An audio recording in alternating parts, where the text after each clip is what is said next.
Hello, welcome to Window in Wilmington. I'm Shannon Harris. On today's show, we'll have details on India Fest 2014. Delaware Arts Alliance has a great workshop coming up that you won't want to miss, and we will have details for you on that. Faithful Friends will tell us about their 5K run and how you can adopt a pet or volunteer there. But first, Family Promise of Northern Newcastle County is a nonprofit organization that prevents and ends homelessness for families. They provide a safe place to eat and sleep, intensive case management, support, and hope. Carolyn Gordon and Travis Richardson are here now to tell us all about it. Hello. Hi, thanks Hello, for having how are us. you? I'm glad you guys could be on. So, Family Promise, I gave a little bit in a nutshell about what it is, but it's Yeah. much more than that. Yeah, you did do the overview though. So Family Promise is all about keeping the families together. There's a lot of programs that will work with women and children or single people, but our niche is keeping families together, all ages of children, two-parent head of households, single dads, and helping them get back to independence, back to their own housing, back to stable employment. What's really unique about our model is how we partner with the faith community. So we have over 30 congregations, and the majority of them open up their houses of worship and convert classrooms into bedrooms to actually provide the shelter accommodations for families temporarily while they work to get back on their feet. And provide everything from the meals, the sleeping accommodations, the hospitality, the hope, like you mentioned at the beginning. But there's over 800 volunteers that pull it all together. So it's a great organization just from the family perspective of, getting back their life that they once knew. And a great experience for a volunteer who can bring their kids, help out, feel like they're making a difference in the world, through something like bringing a side dish on a Tuesday night, and working to end homelessness in our community. Now, how do families find out about Family Promise? So if there's a family out there, how do they even get referred to the program, or a single parent? How do they get involved? Yeah, we work closely with the Delaware Helpline 211, and there's kind of a centralized system through there. School districts a lot of times will know about us since they're working with children and may know, I don't think this kid's going home to a stable household. How did you learn about us, Travis? Well, I was in a shelter before, and basically the same thing what you said. They directed me to the helpline, and I called Family Promise. Family Promise, they wanted me to come. So how did they help you out, and what did this experience mean to you? Well, actually, as far as how they helped me out, they supplied everything. They supplied me with a place to live. I ate every day. Even after being there, a couple of months, they helped me with housing. They gave me everything I needed, silverware, dishes, microwave, everything I needed to move in, they gave it to me. And I had help, supportive. They helped me as far as jobs and as far as getting my license back for massage. So they helped me in a lot of areas.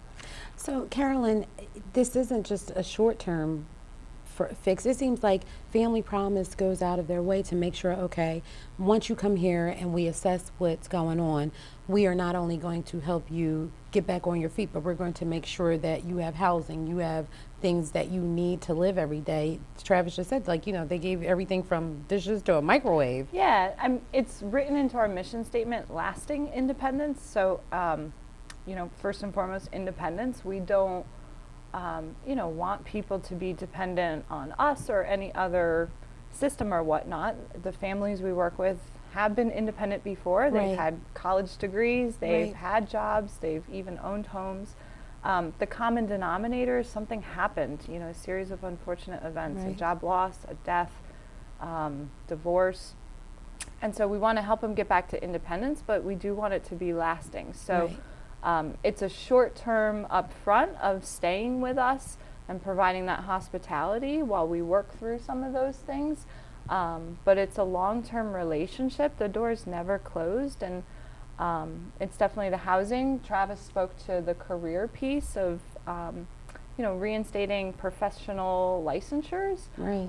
so folks can get into, good career paths, Right. that will promote, earning a living that can help provide for a family. But it's also one thing to sort of move, even a family of 6 into, here's your apartment, but it's a whole nother thing to make sure there's beds to sleep on, that the Right. kids have a table to do homework at. There's sustainability there. Yeah, and Yeah. that's where, when Travis was saying they provided, that's the volunteers. So, we have amazing donors that come together to provide those bus passes and those gas cards. When people get a new job, that's great. It might involve a background check. It's going to involve getting to work until the first paycheck kicks in. It might involve a uniform. Back to school has been happening, so the school lists every year seem to get longer and longer. Yes, they do. Look, trust me, I know. So people can wrap their arms around it. Our volunteers know, hey, I just had to buy all those composition notebooks for my own children. I can throw in a couple extra for the kids at Family Promise. Mm-hmm. When you buy your toilet paper in bulk, pull out a couple of rolls and pass it to Family Promise. All those things are so critical to help set someone up in their own place. Right. So we do a lot of supply drives. Those are great. Book clubs could do them, civic associations, places of employment, our congregations do them.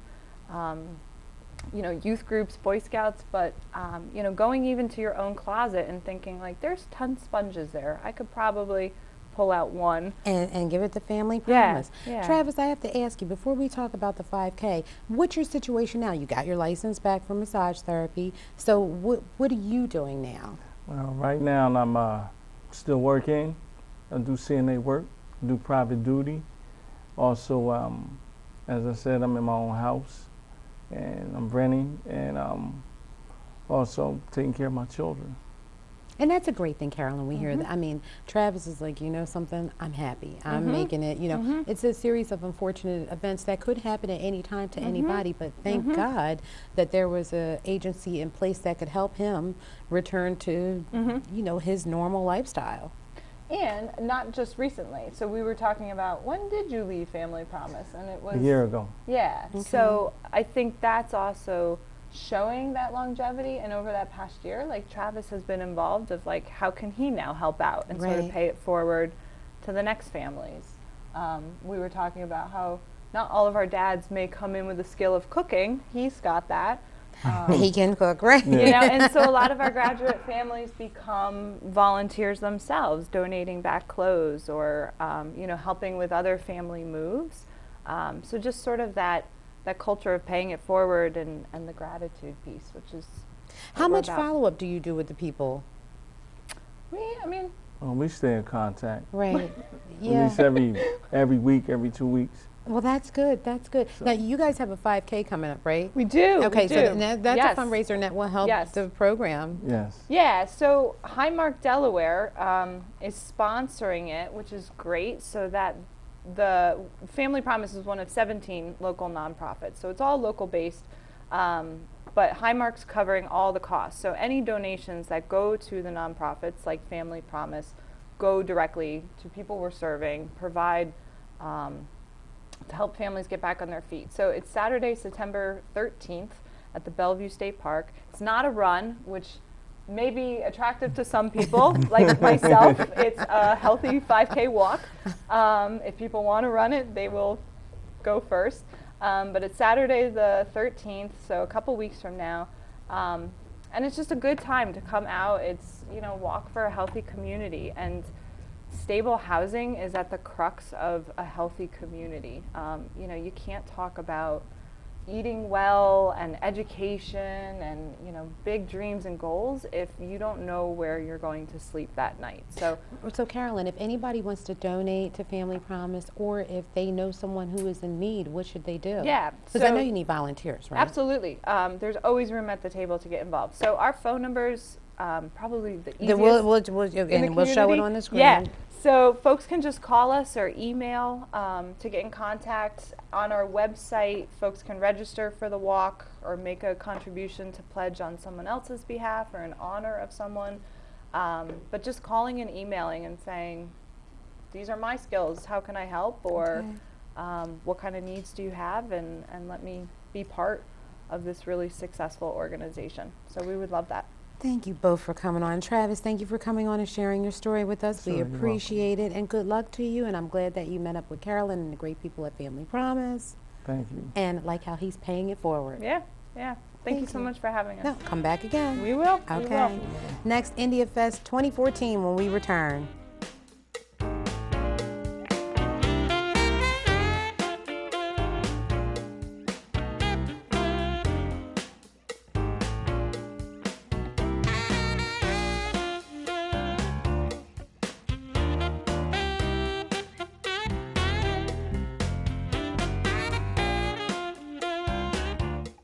Thanks for calling the GED Pep Talk Center. Jerry Stiller speaking. Your level 7 in-your-face pep talk. I can keep pushing. Believe me, I'm good at it. Once you've got your GED diploma, you'll feel so good about yourself. You tell him.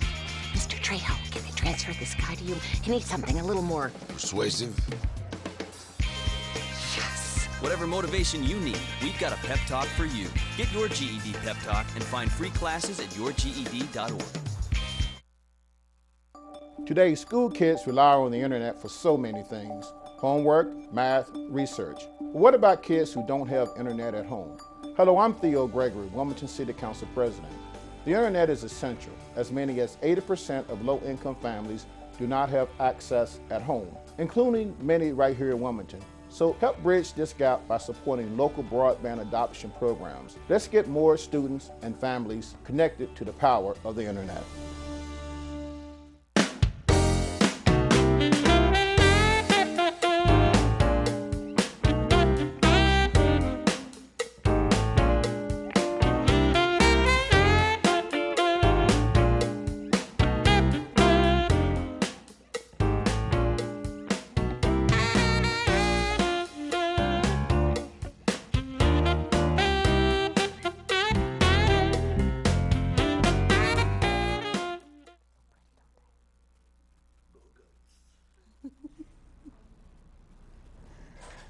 Welcome back, and here we have a nice dance from part of what you will see at India Fest.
I love the dancers. India Fest 2014 is Saturday, September 13th at Father Tucker Field right here in Wilmington.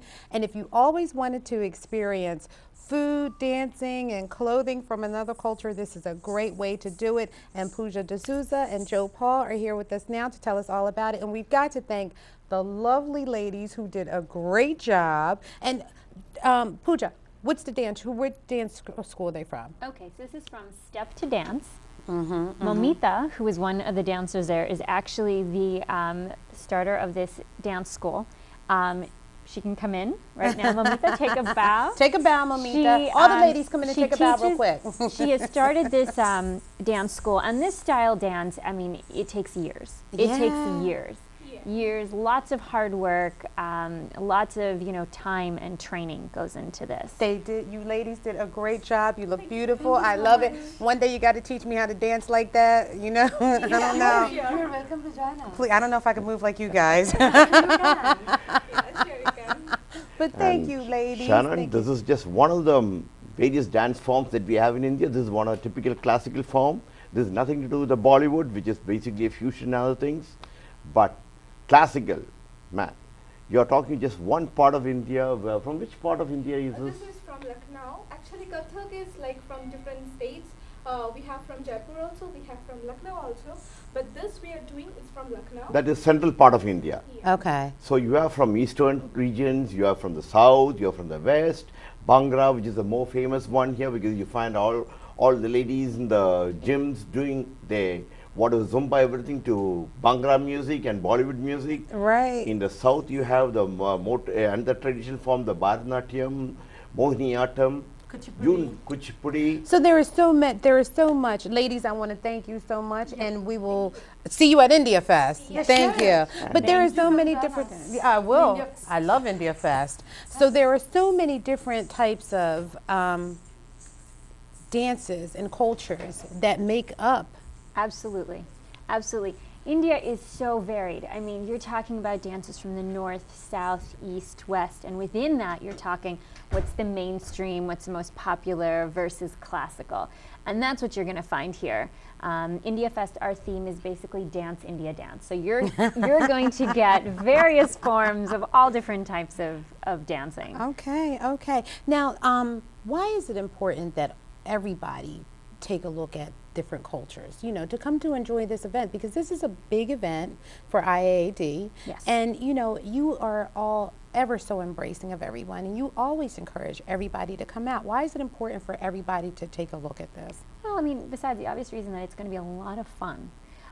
It's important to know, and you know, who doesn't want to taste the food, and who doesn't want to go shopping. I mean, there's tons of different things for clothes and jewelry in the bazaar, and you know, rides for kids, and then just to see the dances and all. And then we're going to do a lot of interactive stuff where the audience gets up and actually dances. Really? Yes. Now, Pooja, you mentioned something to me earlier about, let me see, what did we, yoga? Yes. Will that be there? Absolutely. There's going to be like a Bali Fit yoga. Okay, so what is Bali Fit? Can you do some?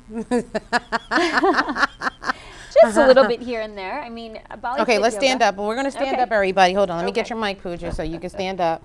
All right, Joe, are you going to do some? I don't mind. I'm Joe, going to move your follow mic the out. style. Move your mic from underneath that Why don't you pillow. try? Okay, so Pooja. So one of the biggest things about yoga is all about stretching, right? Okay. So Nisha Punjabi of one of the other dance schools is actually going to do this workshop there. Okay. And so when you do the Bali Fit yoga, she'll put on a mainstream Bollywood song, but it's the actions and the moves that you do. It's the graceful leans and the bends. Look the at Joe. Look at me. arms going up, I look like, reaching up I know across, I look crazy. or coming down and feeling that pull really up, taking a deep breath, letting it go, and then centering your gravity, bringing it all the way down.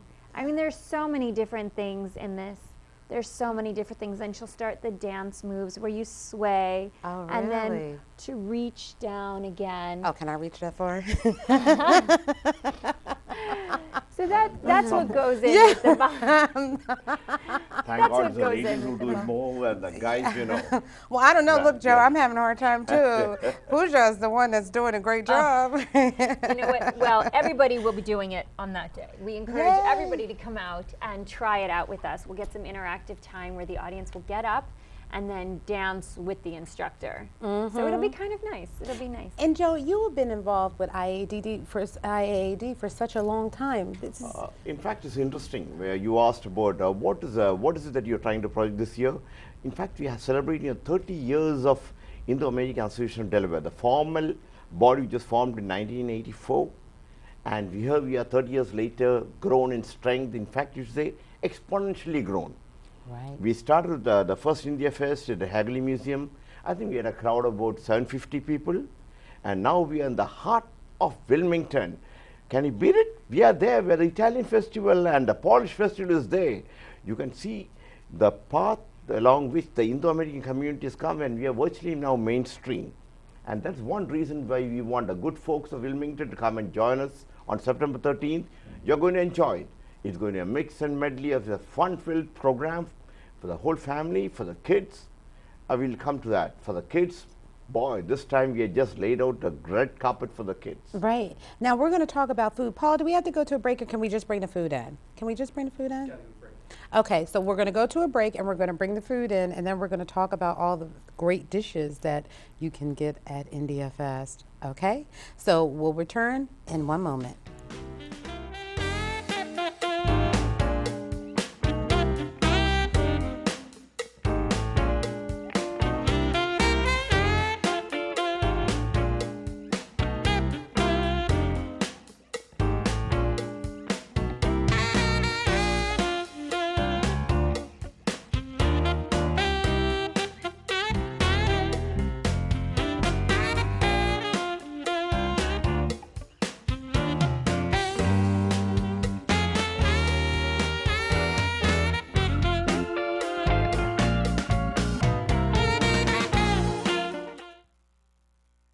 We are your Wilmington City Council, and we're also your neighbors. We're asking you to let us know about your community events, achievements, concerns, and issues. That's why we created a special email address that will connect you to all of us in City Council. Drop us an email about things going on in your neighborhood with Community Events 22 at wilmingtonde.gov. That's Community Events 22 at wilmingtonde.gov. You wanted to be a teacher when you were little, but things changed. Teaching didn't seem that cool anymore. So you decided to become something else. But what would your 12-year-old self say? Amazing things are happening in teaching, so it's time to put it back on your list. Don't try to convince yourself otherwise. You had it right the first time.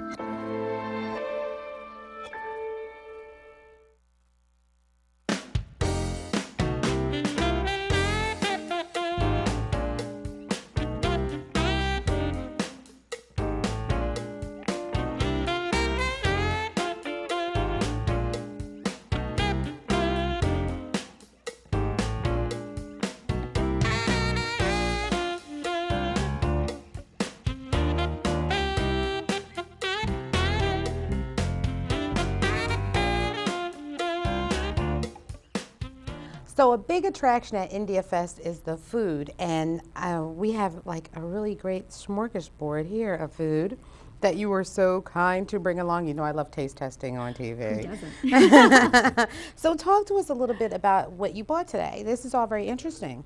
So this is from the restaurant Maharaja, which is actually on Kirkwood Highway. So if any of you get a chance, please go down there and try it out. This is chicken that we normally do on a grill that comes out. This is saag, which is actually a spinach. This is chicken tikka masala, which is basically cubes of chicken cut up with like tomatoes and onions and various spices all blended together. This is a chicken curry, which is also tomatoes and onions, but a different blend of spices. And this is vegetable jalfrezi, which is basically a smorgasbord of all different types of vegetables put in like a little curry sauce. Okay, okay. And then this is naan, which is the bread that we use. So all these foods are, some of them you will see there at India Fest. But this is typically what you will find. And Pooja, I noticed that there are some packets. Now, what are these? These are seasoning packets? These are seasoning packets. So, I mean, if you're like me, you know, the busy mom that's running from soccer practice to swimming practice to taekwondo to, you know, working, it's a little difficult to create such an appetizing meal from scratch. Right. My mother would not agree. But anyway, so nowadays what they have are these small spice packets that make life a lot easier. So this is like a biryani spice mix, which is basically like a meat and rice mixture. Okay. This is like a chicken curry mix, which is kind of exactly what you see right there. This is sambar mix. So sambar is almost like a soup, like a lentil vegetable soup that's from the South, which is amazing. And you mix that with like water and different spices and then sit there and stir it for a long time and it comes out phenomenal. What would you say to somebody who doesn't know, who maybe has never tried any Indian food and they don't know what they would like? You know, where should they start off at? Or, you know, what would you recommend? What would be an easy meal to start off with? Start off to cooking or start off to eat? To eat and cook. Okay, so any chicken is going to be a safe bet. They are going to be a little, you can ask for spicy or mild, but a chicken tikka masala is generally your best bet, or a grilled chicken, like we have over here. Those are probably the easiest to start with. A lot of vegetarian? A lot of vegetarian options. One of the best thing that we do is called paneer, which is a cheese. And paneer, normally we make paneer homemade. I love cheese, by the way. We make paneer homemade, but as time has gone by, I mean, I remember as a kid eating the paneer from my mom when she used to make it. But now you get blocks that are sold in the Indian store. You can get a block, and all you've got to do is slice it up, put your favorite marinade or something on it. I actually made it yesterday. Lightly pan fry it, and it is phenomenal. My kids just sit there and eat it and pick it up. And you know, I was going to say, food really unites people. So this is a great way for people of all cultures to experience your culture. Absolutely, and it's used in so many other cultures. Like we use lentils, which are used in so many other cultures. It's just prepped in a different way. Lentils are another great vegetarian option. And, Pooja, for the guys, what do you drink along with the white wine, red wine, beer? Really? You can do anything. You can do anything. Okay, I want to try something. So what would you tell me I should taste? I'm tasting something. Okay. Now, what did you tell me this one was? This is a chicken curry. Yeah, I like that one. So you want to take some of the naan. Okay, so take some of the naan. Are you guys going to eat, or are you going to make me eat by myself? Really? You won't like my way of eating, because we eat with a live, you know, with the hands and with the fingers. That's the way to really, you know, finger licking good. Well, this is finger I licking do good like that. dishes. Well, you guys got to at least eat to something. Don't make me eat by myself. We'll have a little something for you. Okay. Maharaja went through all this and brought it down here for us. Okay, so I just take a little piece of the bread. Take some of the bread. Okay, so take it. Do I take a big piece off or a little whatever piece? you All right, whatever you prefer. So do I? You scoop it and eat it? Oh, I scoop it and eat it? Just take the bread, dip it, and eat it, and then you get the real taste. Oh, well, then I need some more sauce then. Yes, you'll okay. you'll like it. Really, Paul? Are you laughing? I do. You know, if I got a dip, you need more sauce. I'm sorry I had my breakfast. I tell you, it's too tempting. Oh, well, I'm mad that you're not eating with me. Let me say. Good. Wow, this is really good. Watch over, it can be an addiction. Yeah, well, it can be an addiction. That is absolutely true. You see, I'm reaching for the fork. Yeah, so you guys keep talking while I'm just eating. And Shannon, if you notice, it's not you know, it's not just the restaurants. You find even the big ticket stores like Macy's. I've recognized there's a big strength of Indo-American folks in Delaware. I think more than 15,000. And they are a big sponsor of this India Fest 2014. Really? In fact, they've been taking tabs and doing surveys and seeing what is it that the Indo-American person with a heritage wants. And they're stocking up the shelves. You're getting shelf space now for Indo-Americans. So you can imagine the kind of progress that this community has made within Delaware. The St. Anthony of Padua Parish, they welcomed us openly, and they opened up their hearts and buildings to us. We get a lot of support from the parish folks and the staff. it would not have been possible in the heart of Wilmington without the support of the Wilmington folks. We really have to thank them for all of that. I mean, they've Yes. really gone above and beyond, and this is wonderful for us. This is our second year being downtown. Father Tucker Memorial Park, where the same place where the Italian festival is held, and I hope we have a good strength of non-Indo-Americans turning up, because last time we had a good number of people, about 10%. This time we expect at least 20% of people who would be from the non-Indo-American background, because we are stuff for everyone. Right. The food is great. That is my favorite. That's only I tried right now, but if I could, I'd eat that whole thing right now.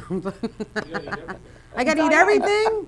Well, okay, let me taste. Okay, what did you say this one was, Pooja? So this is sog, which is basically a spinach. And I'll just put that right Here. on in there. I'll You put it sure? in another one. I would say put it in Okay, another put another plate. one. Try it in Okay. another plate. This is sog with actually little cubes of the paneer in it. Wow, this is So you really, can oh, take that's the paneer, cheese? That's the cheese. You can I make told it in you I like various cheese. forms. You know I do like cheese. You know me, don't you? Who doesn't love cheese? Oh, this is good. Yeah. For chicken lovers, I think my family mostly orders chili chicken. Chicken tikka Chicken masala. Okay, so this one? This is, yes, this is amazing. That's You what wanna they try call this the one. butter chicken too? Butter chicken is a chicken makhni. That's not Makhni, chicken tikka masala. Chicken tikka masala has a little bit more flavors and variety. Chicken makhni is actually a butter chicken with lots more cream in it. Oh, this is really good. I like this one too. I like this one too. I love the bread with it. Now, what's this really one? good. Since I got to try everything. This is vegetable jalfrezi, which is basically a mixture of all different vegetables. You can see carrots and Oh, wow, that peppers and looks good. cauliflower Okay. and onions You in put a there. little scoop in there. Absolutely. I know you told me to get another bowl, but That's oh, all well. right. Wow, this is good. And this is some of the food that'll be at IAAD, right? It will, and I'm telling you, the food this is is good. amazing, and it starts at 12 o'clock, and the food will be served all day and all night long. You'll get some guys doing desserts, and then you'll get some guys doing main items, and then snack items, and drinks. It'll be, How many vendors, food vendors, are we having this time? I think we're having at least 10, 15 10. So you're going to have a wide variety and different wide and variety no one of serves the same vendors. thing. You So- and Pooja can keep talking. I'm just going to eat. And for kids, as I mentioned earlier, we have the mobile learning adventure. That is PNC is doing PNC that. is doing that. Yes. And it's Okay. something where you gels well with the STEM education movement, where we are trying to imbibe the science and technology, the curiosity part at a Okay. very young age, from 0 to 5 years. So even for the small kids out there, there's something there going on. All right. So we want to remind everybody, India Fest 2014, Father Tucker Field, Saturday, September 13th. We want you to From be noon there. to 10 p.m. Noon to 10 p.m. and get some of this great food. I am so happy you guys could come. The ladies were beautiful. Love the dances. Thank you for both coming Thank on today you. and sharing with us a little bit about the Indian culture. We appreciate it. And I love the food. Are you going to leave this here? Absolutely. Okay. It's all yours. And thank you, Shannon, for having us here. Thank you. We'll be back with Delaware Arts Alliance after these messages.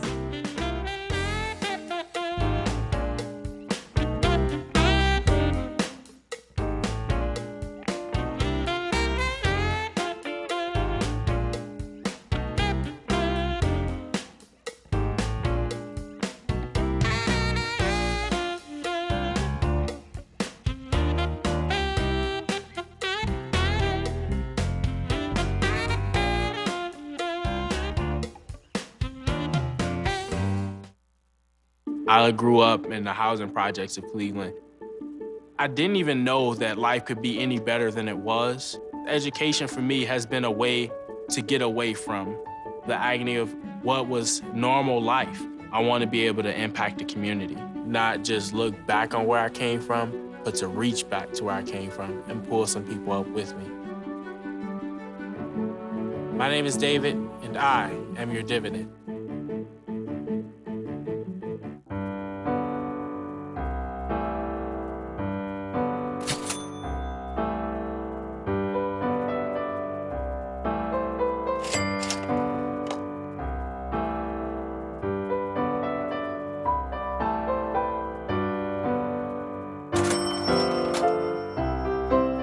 Accidents happen.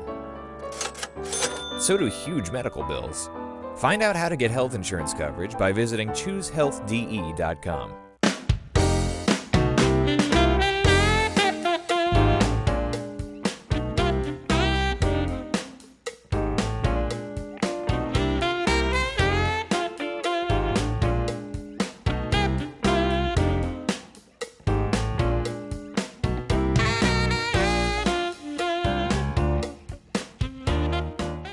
Delaware Arts Alliance is the unifying voice for the arts throughout the state, advocating for the central role of the arts and arts education in advancing dynamic communities and creative citizenry.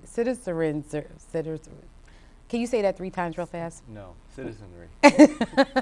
Dr. Donald Becker is here now to tell us about Delaware Arts Lab, standing room only, and it's face-to-face with the digital divide. That is really interesting, Dr. Becker. I mean, you know, face-to-face with the digital divide, I mean, are we still divided? There's a number of segments of the communities throughout the state that are still divided. And we, as advocates of the arts, have decided that it's in our best interest to bring different facets of people throughout the state together to talk about how we can bring everybody back together into the arts. There's been a number of studies done for the state and also the region that shows that there is a huge decline in younger people going to arts events and throughout the state. Why do you think that's happening? Well, I think there's a number of reasons, and that's something that we are going to be talking about at this conference that will be taking place on October 3rd at Delaware State University in the arts, in the theater in the EH building.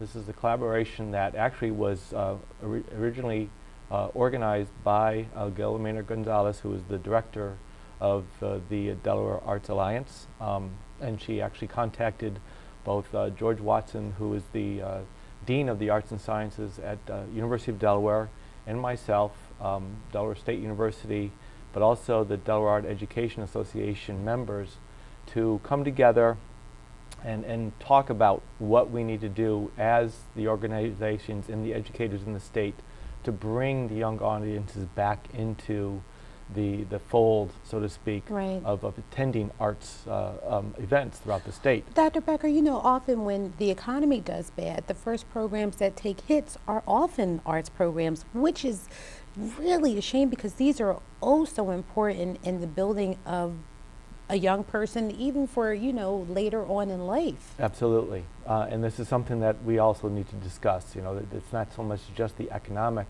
impact that takes place, but also the something as simple as, you know, when things are offered, what time of day they're offered, how they're offered.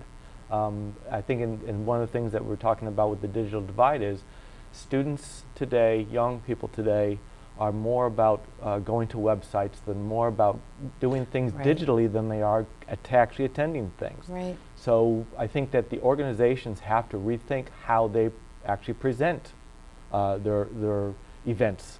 And some of them are going to have to be done differently than they are today. And this is something that we as an organization has to talk about and make some of these organizations realize that it isn't about having a play from 5 to 7 or 7 to 9 3 days a week is going to bring and attract different types of audiences. It's more than just the younger audience. It's audience of different cultures, different, you know, ethnic backgrounds. You know, there's a diversity issue that's going on within the arts organizations, and trying to bring people from all different types of life into these events more often than they are today. Right. And so there has to be an open discussion. This is going to be one of many discussions we're going to have throughout the course of the year. And hopefully this is going to be something that we're going to be doing on a biannual basis, where we bring in guest speakers. You know, we're bringing in Lauren Carey from the University of Pennsylvania, who is going to be talking about how people within the city of Philadelphia have opened up various organizations to deal with these issues that we're discussing today. Also, Nancy Karabjanian is going to be overseeing a group of panel discussions with people from high school all the way up to older generations, and how that needs to be discussed and actually thought about in many different formats. So the collaboration is UD, University of Delaware, Delaware State University, the Delaware Art Alliance, and also the Delaware Art Education Association. Now with this collaboration, how do you think, I guess this will help you reach more and Absolutely. Right. We're, you know, both myself and George are going to be bringing in a number of university students for the day. They're bringing down at least 1 or 2 busloads of students from University of Delaware to Dover. I'm going to be having students from both the arts, as well as even students from outside the arts that are actually students in other majors that take art classes or have had art classes that can be a part of the discussion. So we're looking for people beyond just the arts organizations and the artists themselves. We're actually looking for people that want to become art advocates that are from other walks of life, so to speak. What will people get who attend this event? What will they leave with? Our hope is that, one, that they become more aware of what's taking place in the state of Delaware with all the different organizations that will be a part of this, from museums, the theaters, galleries, etc.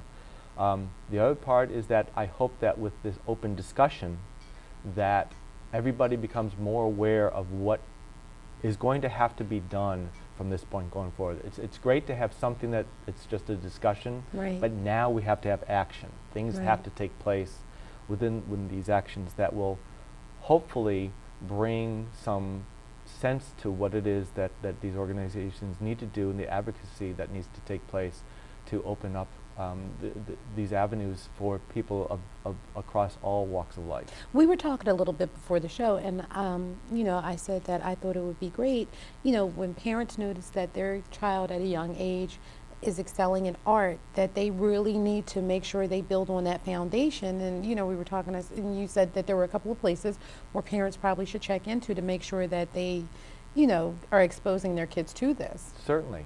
One thing that I think that needs to be, that all parents need to be aware of, is that many of the school districts have both art clubs after school programs. They have summer programs where they have actual art classes taking place. Many of the museums and art centers around the state also have night or after school weekend programs where they can take advantage of all the art classes that are taking shape. A number of the galleries and arts alliances have programs. So I think that, you know, this is something that the Delaware State Arts Council and other places have this clearinghouse of all these different informational programs that need to make people more aware of what's available to them. I have a number of university students that are going in art education that they become part of these programs. They work at Boys and Girls Clubs after school. Some of the the schools have after-school programs that they also work at. How do you think these arts programs help these kids in school? Oh, I think a number of ways. One, just the openness of the creative process helps them, and there's been a number of studies done where students that excel in the arts or actually take part in the arts, they can take that information and formulate it into, you know, the maths and the sciences and the crossovers that take place. Some of the major art schools in this country utilize that information in those manners. RIT, you know, RPI, MIT, they have arts programs that are integrated within the sciences, and then this is something that I think more of the sciences and the mathematical programs need to be aware of across other universities and even the high schools and grade schools. So Dr. Becker, before we come, we want to tell people really quick, how can someone become an arts advocate? And we want to remind them of the date of the event, and if they want any other information, what should they do? Okay, the Delaware Arts Alliance has a website that they can go to, and it's quite easy. It's the DelawareArtsAlliance.org. So it's all one word. Easy. Yeah, very easy. And in that they will get the information about the event and actually can register for it. It's only $20, and that includes a box lunch, because during lunch they're actually going to be going out into small group panels. It is going to take place October 3rd at Delaware State University in the EH Theater, which is the Education Management building. It's one of the largest theaters in the state. It holds over 900 people, so we're hoping to get at least 400 plus people to be a part of this. It's going to take place from 9 o'clock in the morning until at least 3 o'clock in the afternoon, or until they finally kick us out. You know, they can also contact the Delaware Art Alliance directly and talk to the director, Guillermina Gonzalez, as well as other people within the organization, and get information of, even if they want to join, it's free. I mean, you can't get any better than that, so they can become members of the organization and kind of take it from there. Dr. Becker, thank you so much for joining us, and let's keep art alive. Yes, right? thank you. And come back anytime. Oh, invite me and I'll be here. You got it. Okay. All right. All right. Faithful Friends is up next when we return.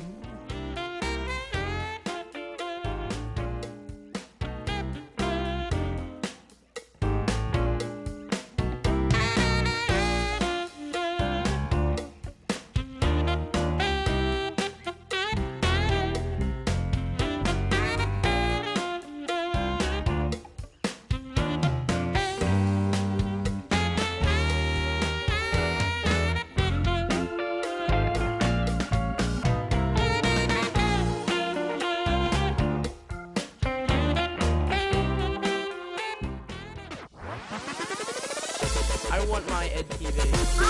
I want my Ed TV. I want my Ed TV. I want my Ed TV. I want my Ed TV. I want my Ed TV. Now. I want my Ed TV.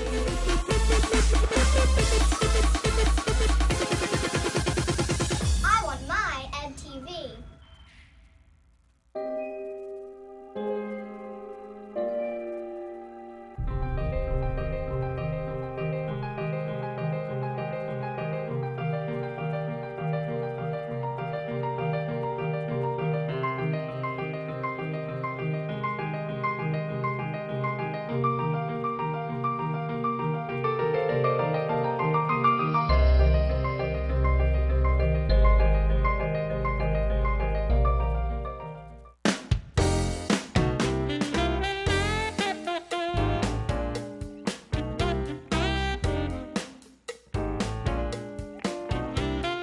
Faithful Friends Animal Society is a private nonprofit animal welfare organization with a great low-cost veterinarian clinic and a whole bunch of other stuff going on over there too. You guys are doing a lot of things, and you got big events coming up. And you know, well, Shannon O'Neill joins me now, and Deb, you're gonna kill me, Deb.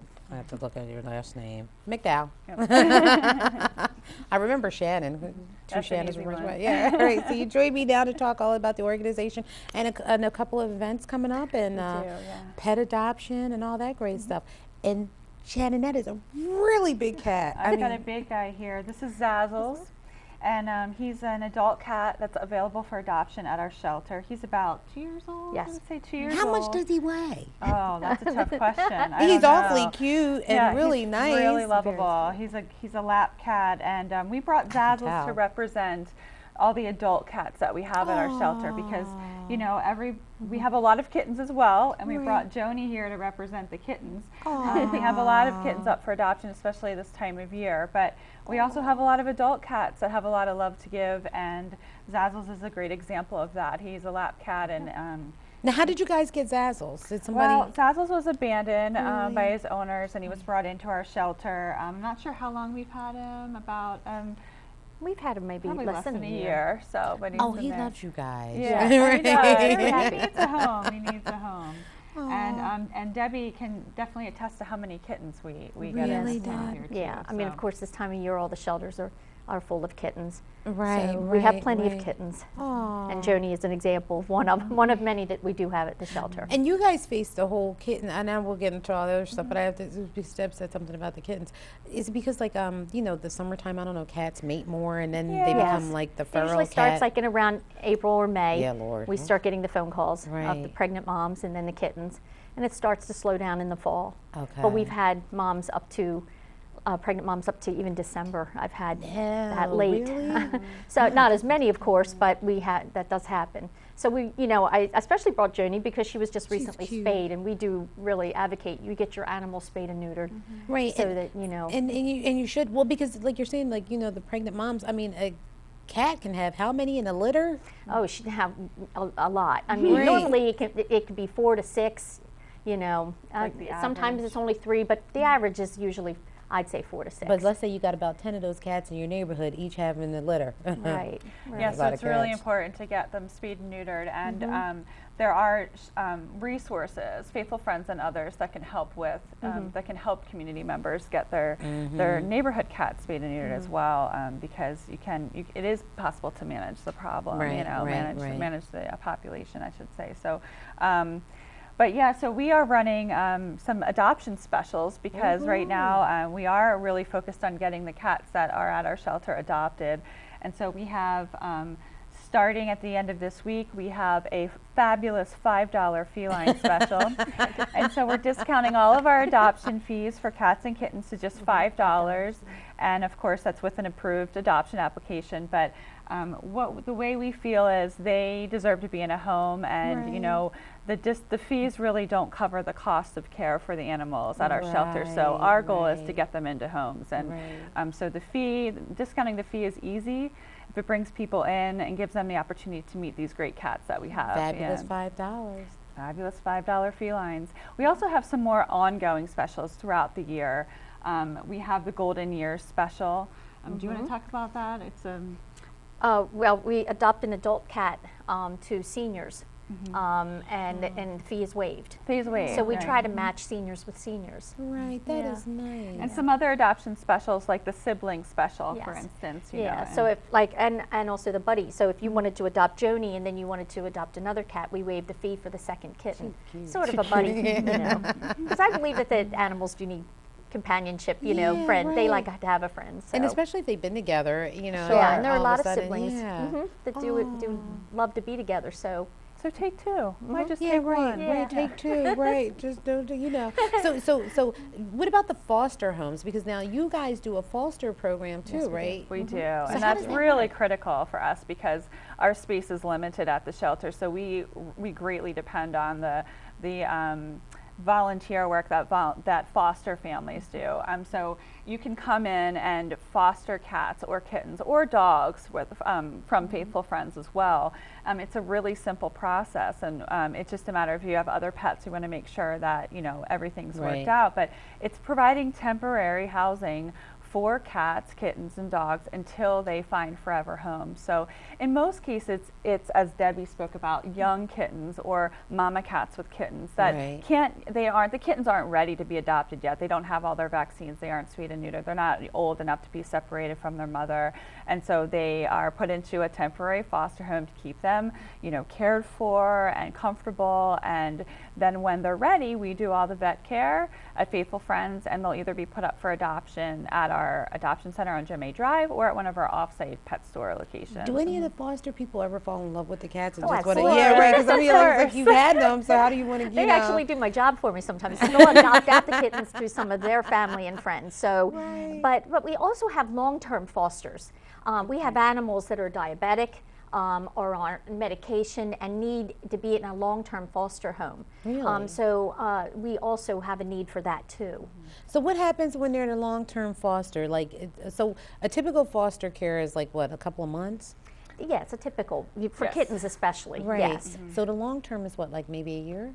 It could be longer. It could be it can even be a lifetime. I mean, it depends. It could be like someone willing to open their heart and their home to an animal that has a special medical condition and that perhaps has the love and the space in their life to do so, but maybe doesn't want to take on all of the expense of that. You know, so you guys help with that? Absolutely. Yes, so it's still considered a foster, and we can help with that. Of course, if someone wanted to take on the expense, it certainly helps the shelter out.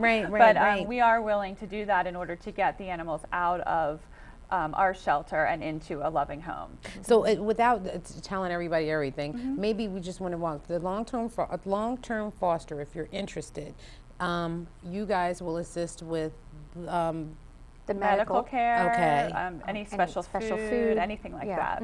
Okay, so what do people need to do if they're interested in that program? They can contact us. They can call the main line, which I know you guys have, 427-8514, and just let the front desk staff know that they're interested in fostering either kittens or other adult animals too. Okay, that's a great one. Now we have the 5K run, walk. 5K coming Yeah, up. yeah, that's yes. coming up.